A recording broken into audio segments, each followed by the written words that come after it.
It's been 20 years of highs and lows for the Competition Commission, but one of the highlights for the Commission is the probe into bread price fixing.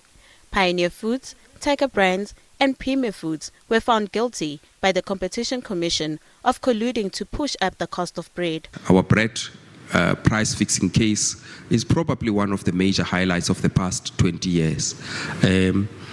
Because of the importance of bread to consumers, but also just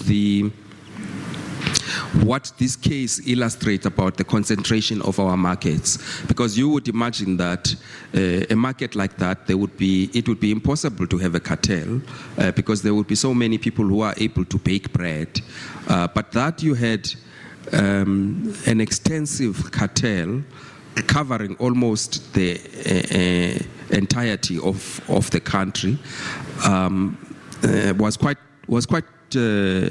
shocking, and is one of the flagship cases we've dealt with.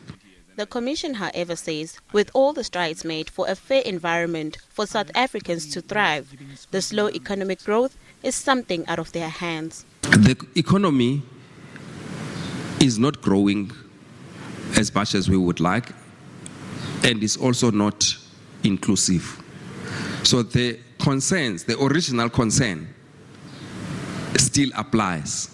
So I think that there is not much that is going to change in terms of the objective. What we are likely to see is probably more emphasis on this question of inclusivity, because now there is recognition that inclusivity is in fact important for growth. In recent days, government has been punting the support for smaller businesses, but the big stumbling block for small enterprises remains the dominance by big traditional players in the different markets. The challenge we face today is that our markets remain dominated by large firms, and the role of competition enforcement is going to be quite crucial into the future if we have to open up space for small and medium-sized enterprises. South African Competition Commission 20th anniversary will coincide with its 13th annual competition conference. It will address competition law, economics and policy. Nothando Magudulela, SABC News, Johannesburg.